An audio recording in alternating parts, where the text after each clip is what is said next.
السلام عليكم. لا تنسوا الاعجاب بالفيديو والاشتراك في القناة تشجيعا لنا لنستمر بنشر المزيد إن شاء الله.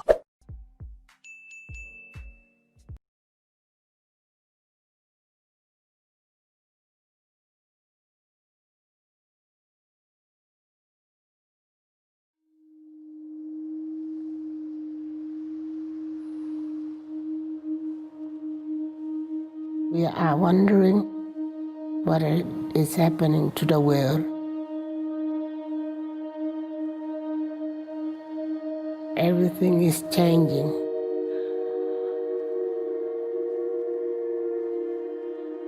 The very idea of human being some sort of natural concept is really going to change. Our bodies will be so high-tech we won't be able to really distinguish between what's natural and what's artificial.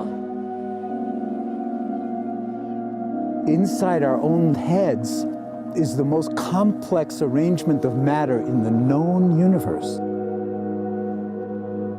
You might ask yourself, can we get to be superhumans?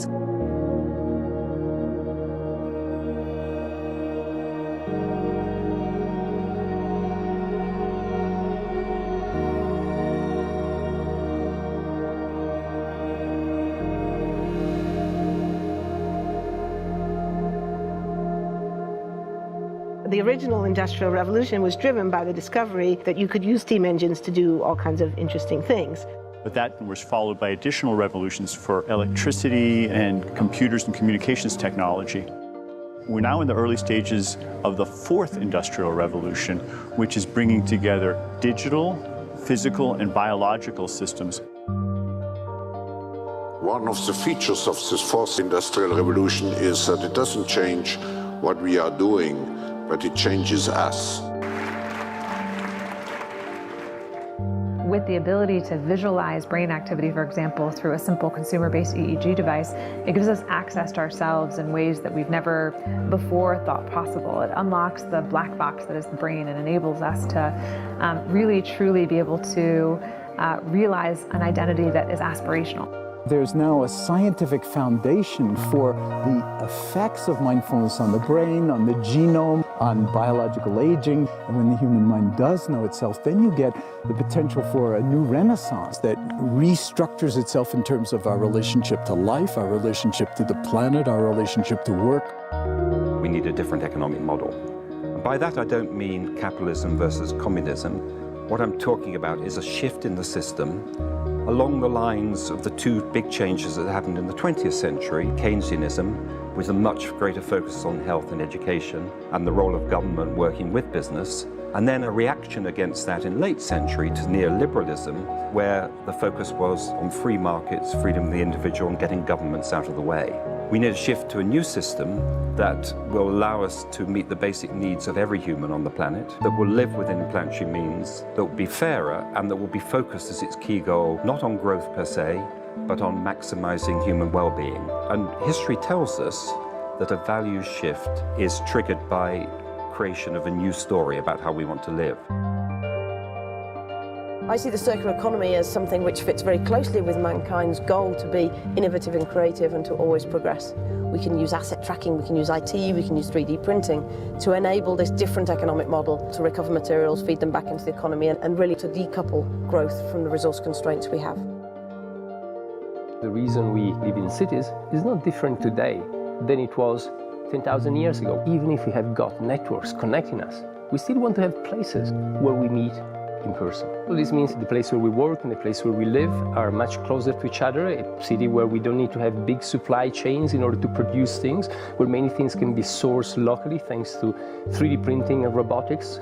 So if we're able to do something to transform cities, to make them more efficient, then the impact can be huge. Think about the prospect of getting rid of plastics. We must not only be inspired or informed by nature, but actually use natural organisms with which to design products and building parts. Only instead of varying material properties, we're varying biological functionality. Design is critical today because it's the first signal of human intention. So the question of adding quality to quantity, it isn't a matter of simply circulating things that are potentially toxic. It's circulating things that are safe and healthy for all generations. So the goal is no longer, I want to be less bad, less monotonous, less unsafe, less unjust.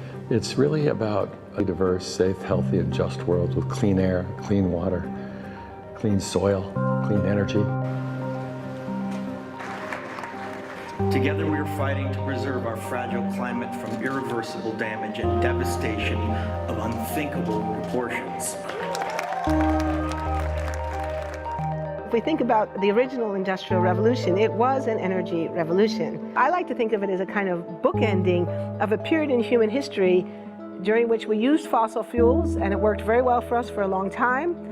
But now we have to bring that to an end. We have energy technologies that can power our civilization: solar, wind, biomass. So then the question is, well, how do we get grid integration? Maybe the wind is blowing in Denmark, the sun is shining in Germany, and now you can move that electricity through an integrated grid. You can supply energy to everyone who needs it, and you can supply energy at all times.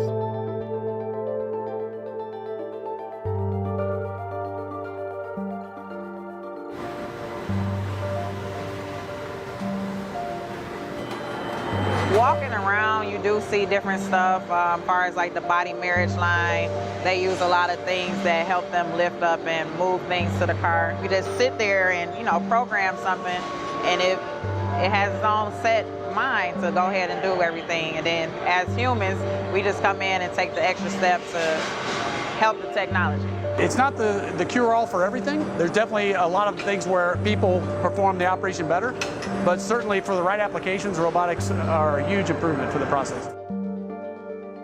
The projection of 5 million jobs lost by 2020 to technology is serious, but it's not the main question. Construction, manufacturing, services, public health and education, these industries will still exist.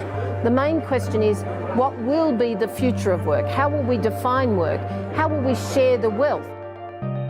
From the viewpoint of the labor or jobs, now we really need new education or new training.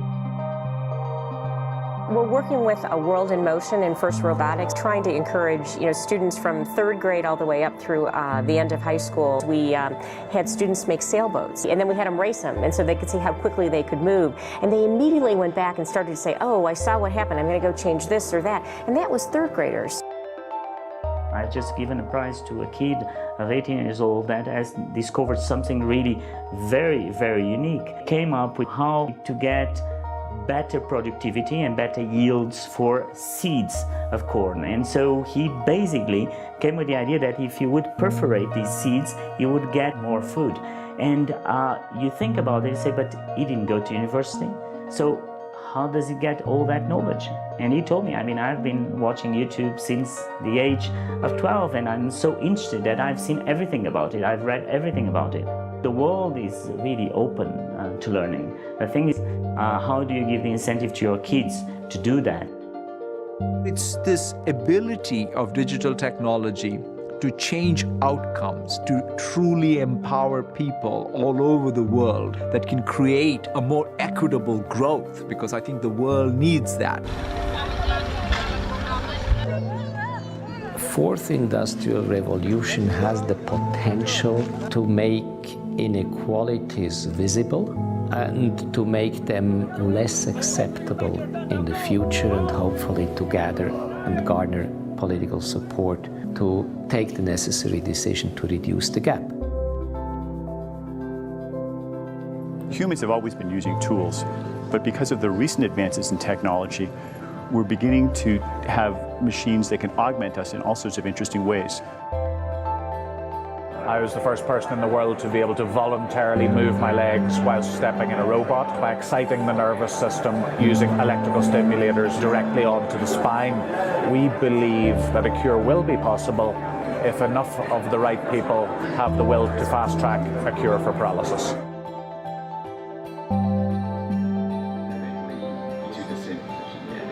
We take two things from the patient.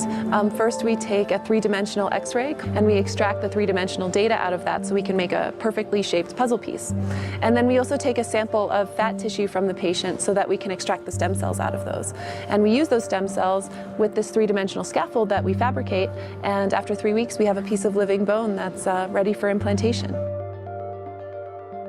Being able to use genome editing to understand the genetic changes that lead to cancer, and technologies like drug delivery, getting molecules into particular types of cells. There's a lot of excitement about being able to move much more quickly on this disease.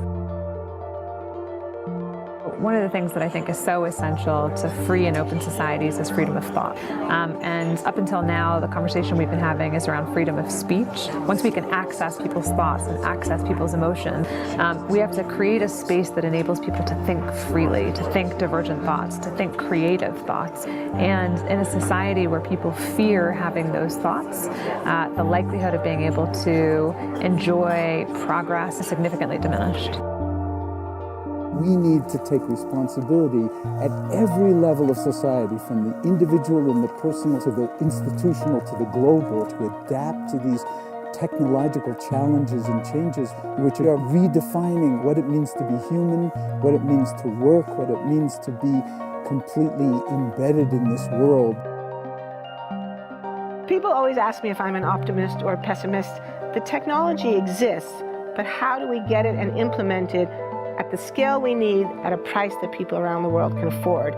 Even though we have everyday problems we have to solve, we have to find a way to lay the foundations for the innovations of tomorrow.